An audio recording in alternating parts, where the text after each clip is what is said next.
Il y a quelques mois, je répondais à Didi Chandouidoui concernant sa vidéo qui parlait des 5 théories sur Jésus. Cela avait suscité pas mal d'échanges dans les commentaires, plus ou moins houleux pour certains. Et il y a déjà un moment que je voulais répondre à un autre youtubeur, mais le temps passe si vite. Enfin voilà, aujourd'hui je prends le temps de le faire et c'est donc à la vidéo L'inexistence de Dieu de la chaîne Hygiène Mentale que je voudrais réagir. Et difficile de répondre en 5 minutes à une vidéo qui en fait presque 30, donc installe-toi bien, prends les popcorns, c'est parti. Ce n'est pas la seule vidéo sur ce sujet que tu peux trouver sur la chaîne d'Hygiène Mentale, mais Alexis Masson a déjà très bien répondu à la vidéo « Croire ou ne pas croire » sur sa chaîne Dieu de la Philo. Je te mets bien évidemment les liens de ces différentes vidéos dans la description, n'hésite pas à aller voir tout ça. Pour te donner envie de rester jusqu'au bout, parce que ça va être un petit peu long, voici les différents thèmes que je vais développer. Pour quelles raisons peut-on dire que Dieu n'existe pas? Les preuves scientifiques de l'inefficacité de la prière, pourquoi il ne faut pas croire au miracle, et les récits bibliques vs les découvertes scientifiques. C'est parti? Christophe Michel, auteur de cette chaîne dédiée à la pensée critique et au scepticisme, est un zététicien convaincu et convaincant. Tu te demandes peut-être qu'est-ce que la zététique? En voilà une définition. Julien, c'est à toi. Alors qu'un indice s'affiche sur vos écrans, c'est parti. Je suis la méthode scientifique appliquée à l'analyse des phénomènes rapportés comme extraordinaires, étranges, parfois considérés comme paranormaux ou surnaturels. Je viens du grec qui cherche la raison des choses, dérivant du verbe chercher. Je suis la zététique. Merci Julien. Autrement dit, tant qu'un phénomène n'a pas été observé et validé par un procédé scientifique, cela est mis en doute. Un peu comme Thomas, qui ne voulait pas croire que Jésus était ressuscité parce qu'il ne l'avait pas vu de ses propres yeux. Et quand enfin il le rencontre, Jésus lui dit « Parce que tu m'as vu, tu as cru. Heureux ceux qui n'ont pas vu et qui ont cru. » Donc de facto, il semblerait que foi et zététique soient un peu en contradiction. Et Hygiène Mentale le répète assez souvent, pas de preuve, pas de raison de croire. Pas de preuve égale pas de raison de croire. Si je ne sais pas, je ne crois pas. C'est d'ailleurs pour cette raison qu'il se considère comme agnostique, non-croyant concernant le déisme, car pas suffisamment de preuves pour y croire. Et même, il se dit athée en ce qui concerne le théisme, considérant qu'il avait suffisamment de preuves invalidant la foi chrétienne, entre autres. Alors, quelles sont ces preuves et ces arguments? Et est-ce justifié? Cela permettra également de voir si la foi et la science sont réellement en opposition, si la science peut invalider la foi. Allons-y. Hygiène Mentale dit ceci: je m'attends à avoir une conséquence de l'existence de Dieu et je ne la vois pas. Je m'attendrais à voir une conséquence de l'existence du sapin et je ne la vois pas. Le Dieu théiste me fait un peu le même effet que ce sapin. Effectivement. Si Dieu existe, on doit en voir les conséquences. Cela paraît assez évident. Maintenant, de mon point de vue, je peux dire que j'en vois les conséquences au quotidien. Tout me montre, tout me prouve l'existence de Dieu. Quand je vois la complexité de chaque être vivant, de chaque organisme vivant, leur capacité d'adaptation, quand je vois les réglages fins de l'univers pour que notre planète soit propice à la vie, j'en conclus qu'il y a forcément un Dieu derrière tout ça. C'est donc une question de perspective, une question de point de vue. Certains rétorqueront en disant « Mais pourquoi vouloir mettre un Dieu dans l'histoire? La vie, l'émergence de la vie, est le fruit du pur hasard. Nous n'avons pas besoin de Dieu pour expliquer l'univers. La science l'a très bien expliqué. » Alors parlons d'abord du hasard. Et quand on parle du hasard, on parle en réalité de probabilité.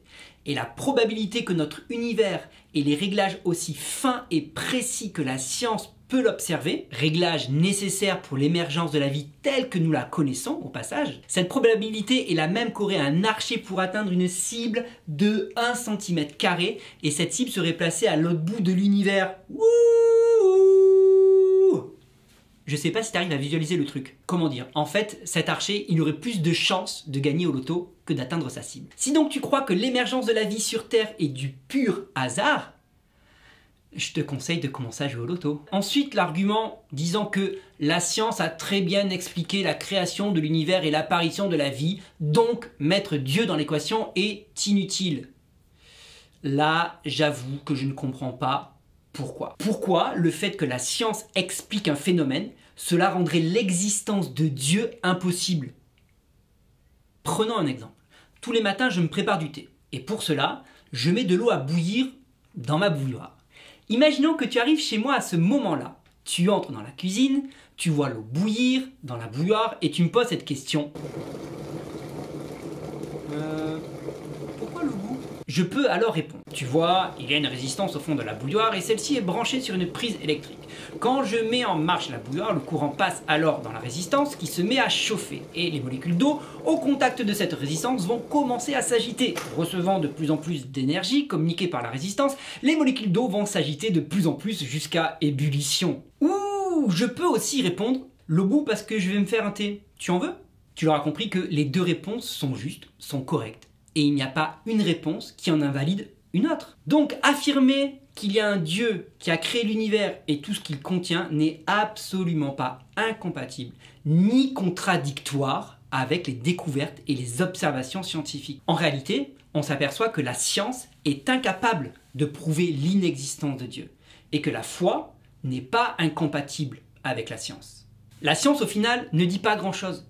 Ce sont ceux qui l'interprètent qui en tirent des conclusions, qui disent des choses. La science est juste un outil pour observer et les scientifiques donnent des explications à partir des observations. Voici un autre exemple pour bien comprendre.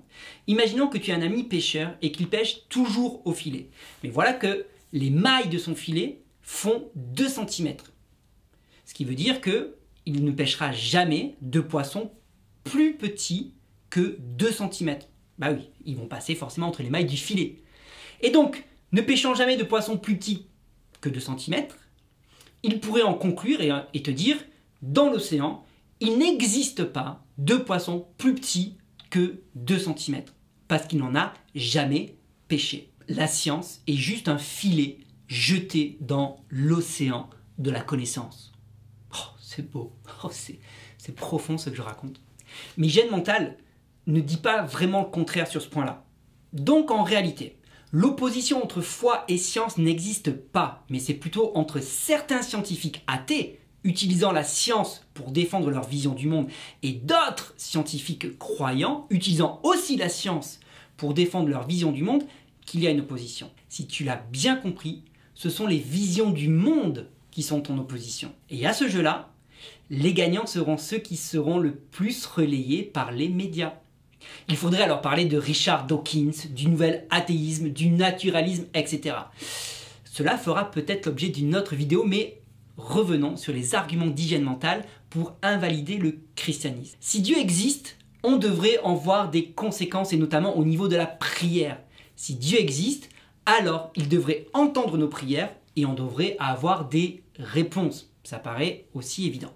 Et ça, c'est facilement vérifiable selon l'hygiène mentale, surtout quand il s'agit de prières pour la guérison des malades. Eh bien ça se teste, de la même façon qu'on teste l'efficacité de n'importe quelle autre thérapie. Exactement comme on teste l'efficacité des coupeurs de feu, de la lithothérapie ou de l'homéopathie.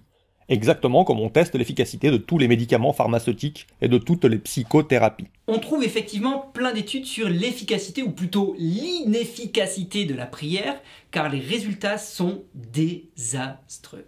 Une des conclusions d'une de ces études est « Il n'y a pas d'effet efficace de la prière dans ces conditions expérimentales ». Donc ayant des preuves scientifiques de l'inefficacité de la prière, hygiène mentale a de bonnes raisons de ne pas y croire. Évidemment, je ne partage pas cette position. Attention, je ne remets absolument pas en question les résultats des expérimentations. Cela serait absurde de les nier. Mais ce que je remets en question, c'est le fait même de pouvoir mettre en place un protocole scientifique expérimental pour mesurer l'efficacité de la prière. Le problème dans les expérimentations mises en place, c'est qu'elles oublient toutes de prendre en compte un paramètre essentiel, Dieu lui-même. La prière n'est pas une formule magique. Une incantation à réciter garantissant un résultat à tous les coups. Cela serait oublier la nature de la relation que Dieu veut avec l'être humain. C'est une relation personnelle, comme un père avec son enfant. Imaginons que les scientifiques viennent mettre en place un protocole expérimental pour mesurer l'efficacité des requêtes des enfants envers leur père.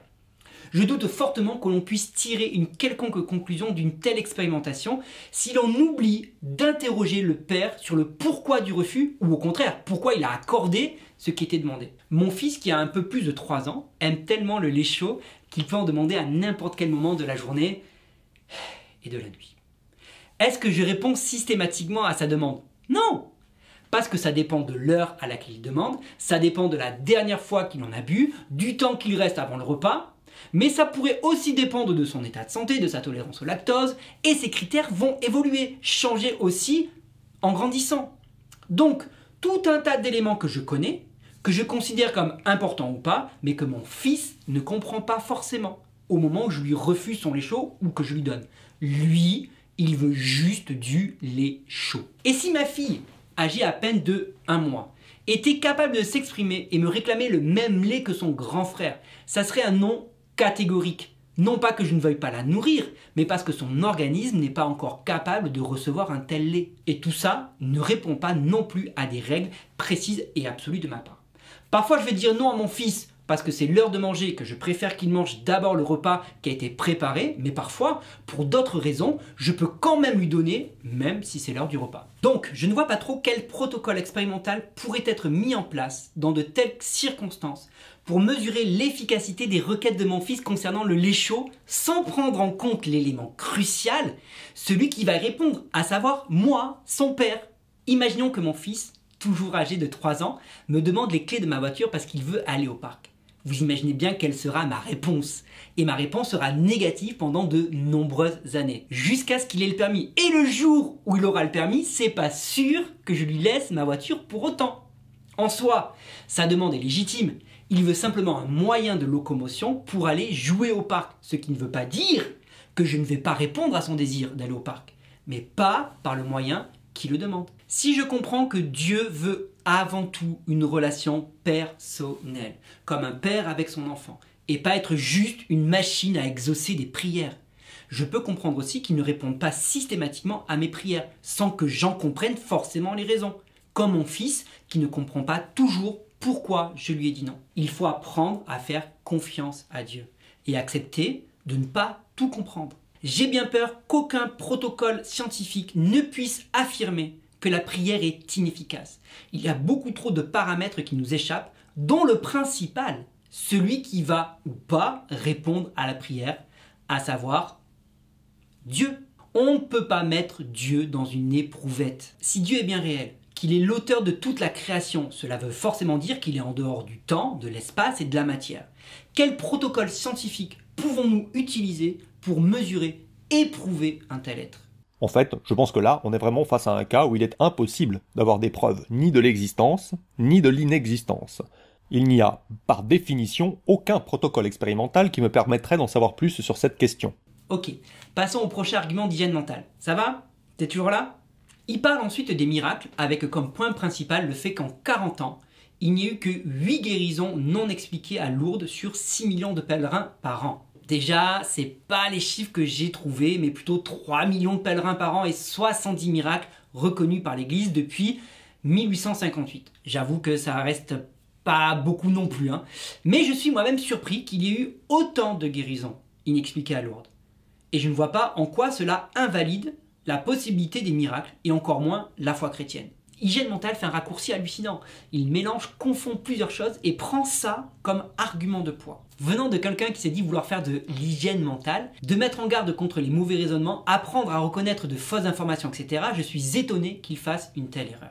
Premièrement, il oublie de préciser qu'il y a plusieurs branches dans le christianisme et que c'est essentiellement la branche catholique qui fait des pèlerinages à Lourdes. Et encore, au sein même du catholicisme, tout le monde n'y adhère pas forcément. Deuxièmement, ce type de pratique, faire un pèlerinage dans un lieu particulier pour y obtenir spécifiquement un miracle, relève plus de la superstition que de la foi elle-même. Cela va à l'encontre de ce que la Bible enseigne. La Bible n'encourage aucune forme de superstition, mais une relation personnelle avec le Créateur de toutes choses. Donc prendre l'argument de Lourdes pour invalider l'existence des miracles et par là la foi chrétienne, désolé mais va falloir trouver mieux que ça. Hygiène mentale dit aussi ceci, toujours concernant les miracles, Il y a des cas dans les hôpitaux avec des guérisons inexpliquées, des malades avec une chance sur 1000 de s'en sortir et ils s'en sortent. Le corps a fait son job, voilà tout. Et rien ne pouvait le laisser prévoir. C'est inexpliqué. Et, premièrement, pourquoi on ne pourrait pas appeler ça un miracle quand même? Et selon Roy Fazer Holland, un miracle est un événement rare qui se prête à une interprétation théologique. Et un malade avec une chance sur 1000 qui s'en sort est un événement suffisamment rare du coup pour appeler ça un miracle. Deuxièmement, si c'est vraiment le corps qui a fait son job tout seul, on devrait avoir beaucoup plus de personnes qui s'en sortent que seulement 1 sur 1000. J'ai été témoin de plusieurs miracles attestés par le corps médical.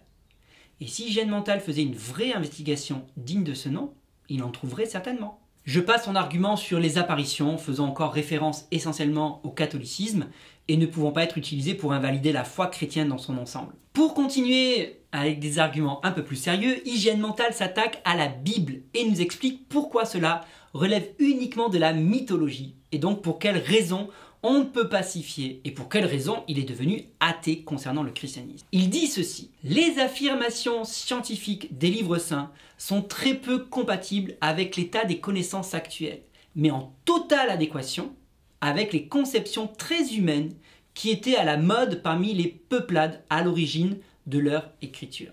J'avoue que là, il semble marquer un point, parce que je ne peux qu'être d'accord avec lui. Mais s'il avait creusé un peu le sujet, il aurait appris qu'on appelle ça le principe d'accommodation.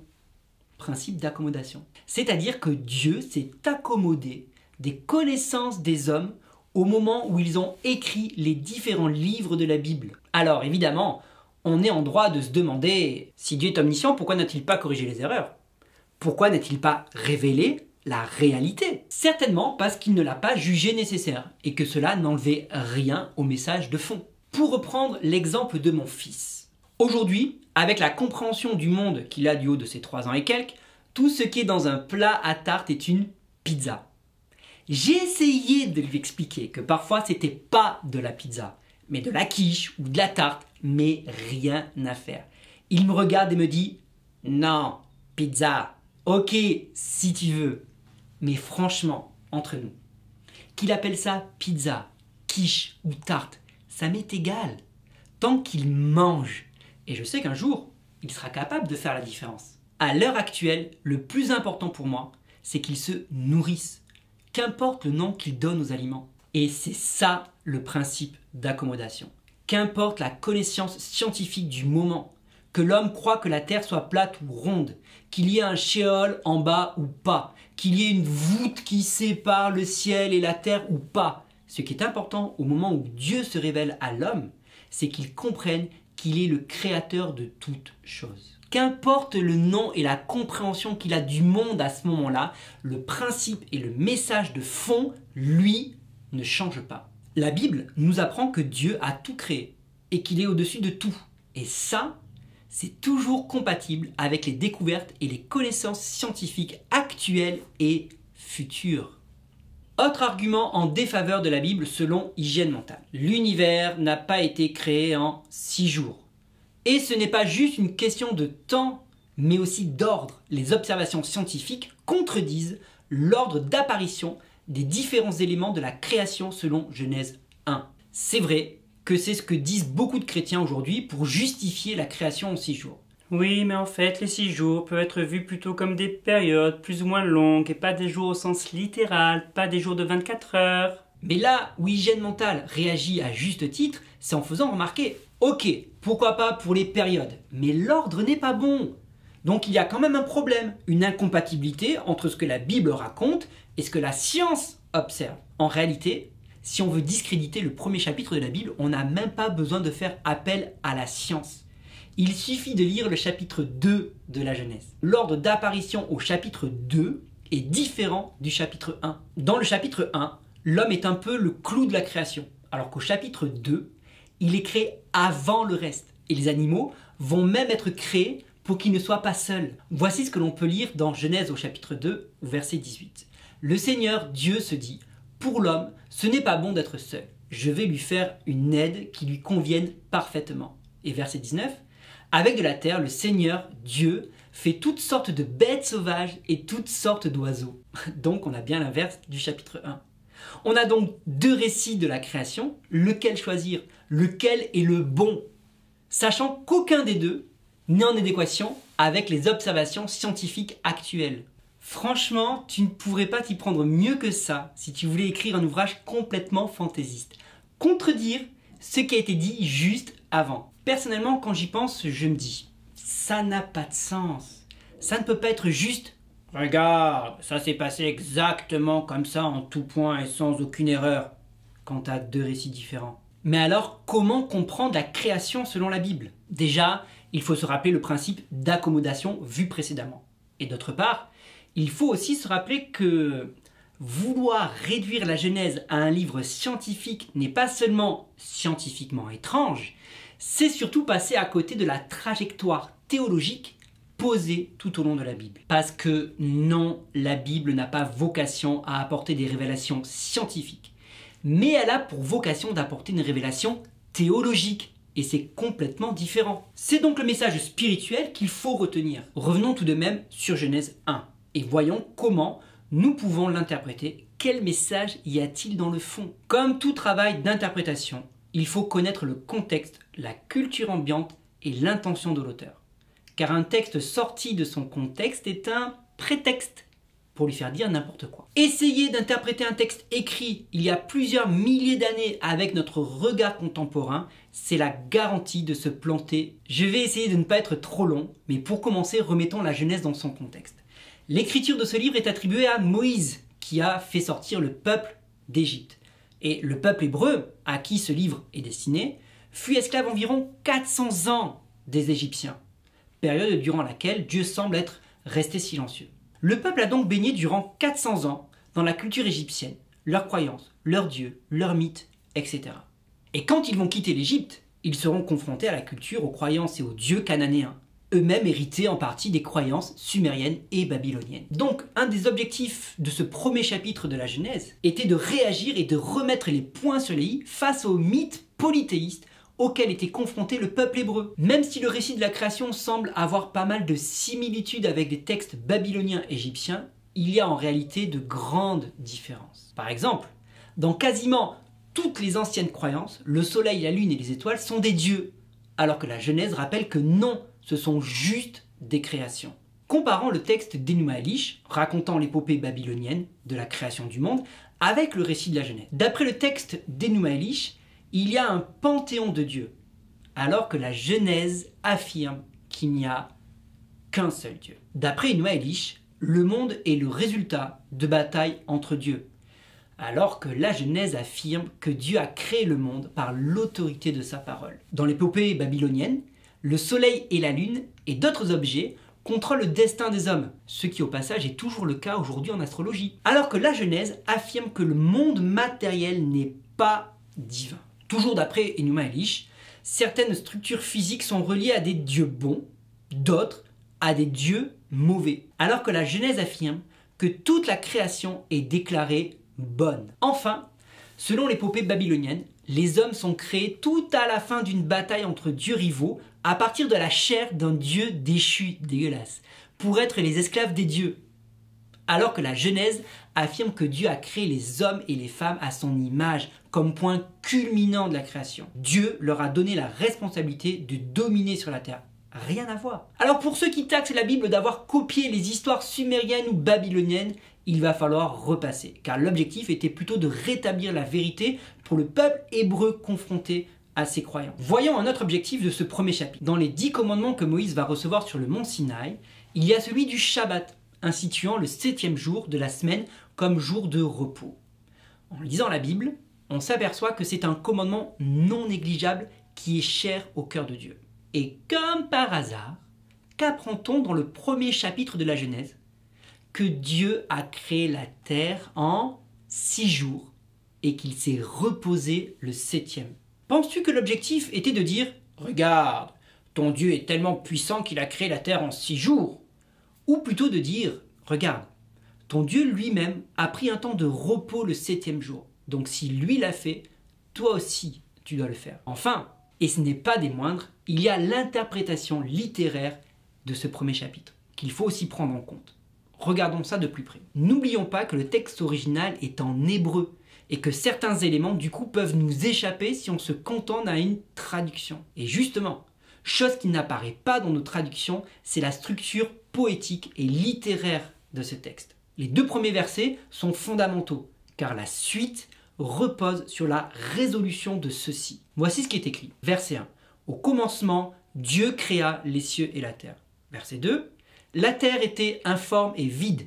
Il y avait des ténèbres à la surface de l'abîme, et l'Esprit de Dieu se mouvait au-dessus des eaux. Au verset 2, il y a le fameux tohu bohu en hébreu, traduit par informe et vide en français.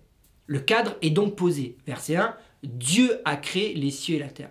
Mais le problème est aussi posé au verset 2. La terre était informe, tohu, et vide, bohu. Et c'est à ça que Dieu va répondre dans la suite des versets. Dans les 3 premiers jours, Dieu va résoudre le problème de l'informe, le tohu, par des actes de séparation et la création d'espace. Séparer la lumière des ténèbres, les eaux d'en haut et les eaux d'en bas, la terre et les océans.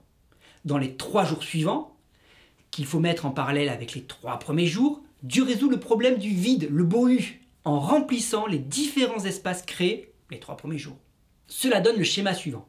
Jour 1, il crée un premier espace en séparant la lumière des ténèbres, espace qu'il va remplir le 4e jour en créant le soleil, la lune et les étoiles. Jour 2, il crée un 2e espace en séparant les eaux d'en bas et les eaux d'en haut, espace qu'il va remplir le 5e jour en créant les animaux aquatiques et les oiseaux.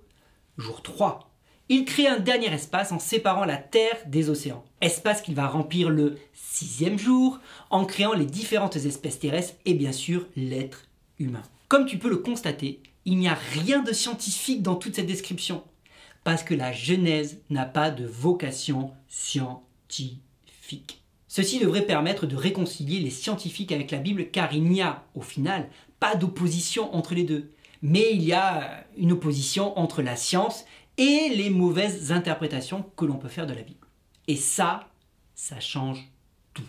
Donc vouloir discréditer la Bible à coup d'arguments scientifiques, du coup, ça ne marche pas vraiment. Mais Hygiène Mentale a encore d'autres arguments. Il semble avoir bien étudié le sujet, qui s'explique assez facilement, c'est même du bon sens.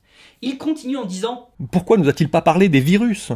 Une fois encore, c'est vouloir juger la Bible avec un regard contemporain en oubliant le contexte. Pourquoi parler des virus quand les premiers remèdes ne pourront être créés qu'à la fin du 19e siècle? Oui, mais il aurait pu donner aussi le moyen de faire des remèdes. Ok. Je ne vais pas parler à mon fils âgé de 3 ans de la possibilité de payer en plusieurs fois sa voiture quand il n'a même pas la notion de l'argent ni la possibilité de conduire une voiture.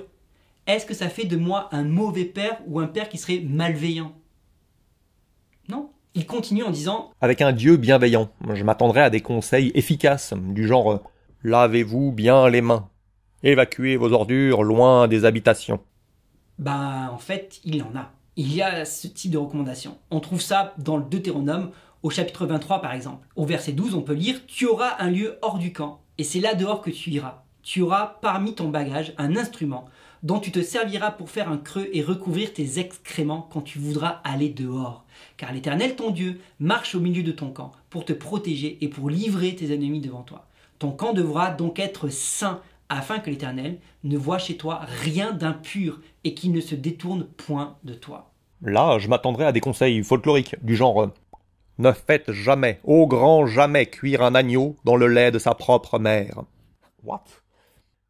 Et c'est exactement ce que l'on a dans les livres saints. Et oui, parce qu'Hygiène Mentale ne prend pas en compte la portée spirituelle et morale dans tous les commandements. Pour donner une explication à cette recommandation qu'il juge folklorique, il faut savoir qu'elle se rattache à ces lois destinées à interdire au peuple de Dieu tout ce qui a un caractère de grossièreté, de brutalité, de barbarie, tout ce qui froisse l'instinct naturel. Comme dans Lévitique 22, verset 28, où il est défendu d'égorger une vache ou une brebis avec leurs petits, ou encore dans Deutéronome, où il est interdit de prendre dans le nid la mère avec les petits, ou encore celle d'emmesuler le bœuf qui foule le blé. Dieu est en train d'éduquer son peuple. Au final, à bien y regarder, la Bible ne manque pas de vraisemblance comme semblent l'affirmer certains. Et il ne faut pas oublier qu'un texte hors de son contexte est un prétexte.